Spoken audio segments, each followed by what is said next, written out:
दिनै 4 आगस्ट खालि बिजनी जिल्ला गेलेमु गौथुम BDSAनि हांख्रायनायाव बिजनी ओनसोलनि फरायसा आफाद एबसु, आसु, आमसु, एबिएमसु, आकसु, नेमसु लोगोसे all BTC Bengali student youth federation, all Assam Bengali student youth federation बिथांमोननि मददजों आरो गासै बर'नि माहारियारि आफादफोरनि मददजों दिनै फुंबिलि 5 रिंगानिफ्राय मोनाबिलि 5 रिंगासिम 12 घन्टा जोङो बिजनी महकुमा बन्द हांख्रायनाय जादों।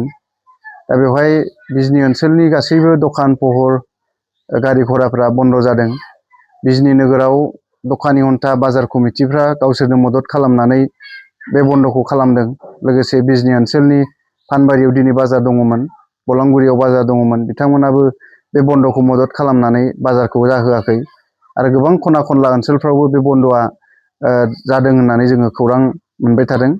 दा बेनिखायनो बन्दखौ मदद खालामनानै जायफोर दखानि बिजनेसमेन बिथांमोनहा बेवहाय बन्द खालामबाय, बिनि थाखाय जोङो BDSN जानानै आरो गासै सोमावसारग्रा मददगिरि जानानै जोङो साबायखर बावदों। नाथाय जोङो बे बन्द जाफुंनायनि उनाव जोङो जुदि राजु बसुमतारीनि थामहिनबा जीबानन्द बसुमतारी बुथारनायनि थार बिजिरनाय मोनागौमानि जोंनि गुबुन गुबुन सुबुं दारा खान्थिजों सोमावसारनाय बे हाबाफारिया जागोन। बेनि उनाव जोङो बिथांनो थार बिजिरनाय होनांगोन। जोङो नुदों गोबां मानसि बुथारजायो, नाथाय बिनि थार बिजिरनायखौ मोना। बुथारग्राया मास मोनथामनि उनाव जेलनिफ्राय फैफिनगोन, कर्टआव केसआ सोलिबाय थागोन, नाथाय बियो थार बिजिरनायखौ मोननो नागिरा। बिनि गोबां बिदिन्थि जोंनाव दङ। दा बेखायनो राजु बसुमतारीखौ बुथारग्रा अमृत सरकार, आशिष मदक आरो सन्जय साहा बिथांमोनखौ फास्ट ट्रेकनि गेजेरजों बिसार खालामनानै गोख्रोंनिफ्राय गोख्रों साजा होनांगौ आरो बे साथाम बुथारग्रा दायनिगिरिखौ फासि होनांगौ होननानै जोङो दाबि खालामबाय थादों। आरो जोंनि दाबिया राजु बसुमतारी न'खराव जिहेतु बिजि लोगोसे सासे फिसाला, सासे फिसाजो साथाम थालांबाय, बिथांमोननि न'खरनि इयुन थांनानै थानायनि थाखाय 1 कौटि रां अनसुंथाइ होनांगौ सरकारा होननानै जोङो दाबि खालामदों। लोगोसे राजु बसुमतारीनि अनजालि बिसिनो सरकारि साख्रि होनांगौ, BTC निफ्राय जा आसाम गभर्नमेन्टनिफ्रायनो जा सरकारि साख्रि होनांगौ होननानै जों दाबि खालामदों। दाखालि 2 घन्टा धरनानि गेजेरजों जों गोसोखां बिलाइ हरदों। आसामनि chief minister doctor Himanta Biswa Sharma आरो BTCनि चिफ हाग्रामा महिलारि बिथांनो जोङो मेम'रेन्डाम हरनाय जादों। नाथाय दिनैसिमबो जेबो रिप्लाइ जोङो फैनाय नुवाखै।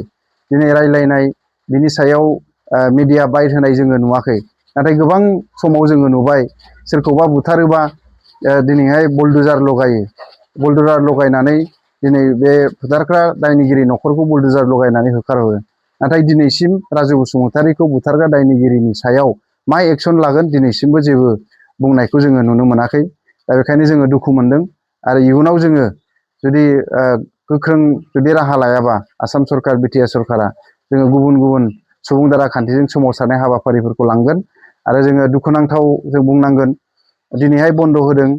बे बन्दखौ होबथानो थाखाय पुलिस बिफाननिफ्राय, BTC खुंथायनिफ्राय गोबां फन फैदों, जगाजग खालामदों।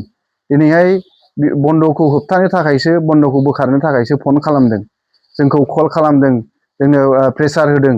नाथाय दिनैसिम राजु बसुमतारीखौ बुथारग्रा बै साथाम दायनिगिरिखौ माबायदि साजा होगोन दिनैसिमबो रोखा खालामनानै होआखै। बेखायनो जों सोमावसारग्रानि हान्जाफोरनि बा आफादफोरनि दाबिखौ रोखा खालामग्रोनांगौ। बिनि उनाव जोङो नोंथांमोना बुंलायनाङा जोंखौ बन्द होनाङा होननानै, आन्दलन खालामनाङा होननानै बुंनो नाङा। नोंथांमोना जुदि रोखा खालामनानै होयोबा राजु बसुमतारीखौ बुथारग्रा बा जीबानन्द बसुमतारीखौ बुथारग्रा दायनिगिरिखौ जोङो फास्ट ट्रेक कर्टनि गेजेरजों जोङो बिसारखौ लांगोन होननानै जुदि खोथा होयोबा, कम्पेनसेसननि खोथा होयोबा, सरकारि साख्रि होनायनि खोथा होयोबा, जोङो बेफोर बन्द बा सोमावसारनाय हाबाफारिखौ लानाय नङा। बेखायनो दिनैहाय हर समाव फन हरनानै जोंखौ फननि गेजेरजों बुंनानै दिनै बन्दखौ बोखारनो थिननायनि सोलाय जास्टिस होनायनि थाखाय बाथ्रा बुं। जोङो साफ्रोमबो राजखान्थि लिडारफोरखौ जोङो खावलायदों। आरो मोनसेखौ खावलायनांगोन, गोबां दैदेनगिरिफोर फैदों जीबानन्द बसुमतारीनि न'आव, EM फैदों, MLA फैदों, बिथांमोना फैसा होलांदों 1 लाख 2 लाख। नाथाय फैसा होनायजों राजु बसुमतारीखौ बुथारग्रा दायनिगिरिखौ जाहाथे रेहाय होआ। राजु बसुमतारीनि जिउमाया फैसाजों गोजोननाय नङा। जेब्ला बियो जास्टिस मोनगोन, दायनिगिरिखौ साजा होनो हागोन, अब्ला राजु बसुमतारिया गोजोनगोन। बेखायनो बे फैसा थाखाजों न'खरखौ बुरखायनानै नोङो दुखुनिफ्राय बुरखायनानै जाहाथे दोना, बिनि जास्टिसखौ होनो थाखाय जेब्लायबो नाजागोन।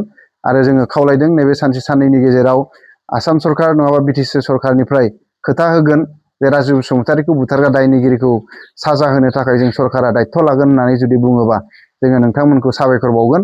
बेखायनो जेब्लासिम जास्टिस मोना अब्लासिम जोङो जोंनि सोमावसारनायखौ गुबुन गुबुन राहाजों लांगोन। दा बेखायनो दिनै राजु बसुमतारिखौ बुथारदों, गाबोन नों आं जों बयखौबो हयथ' टारगेट जागोन। आरो बुथारग्रा मानसिया मानसि बुथारनो थाखाय गिया, बेखायनो जायखिजाया मानसिखौ बियो बुथारनो हायो। बेखायनो जोङो दायनिगिरिखौ जेब्लायबो साजा होनांगोन। आरो बे साथाम मानसिखौ जे फासि होनानै जोबथेसालियाव दोननानै फासि होनानैसो जाहाथे गारो, आङो बेखौ खावलायबाय जोंनि खुंथाइ गोहोनि बिगोमा बिथांमोनखौ, जाहाथे जोंखौ बन्द'खौ बोखारनायनि सोलाय जोङो जास्टिसनि थाखाय बाथ्रा बुंगोन। आरो फास्ट ट्रेक कर्टनि गेजेरजों बिसारा जानांगौ, बिनि थाखाय जोङो दिनै मिडियानि गेजेरजों खावलायहरबाय।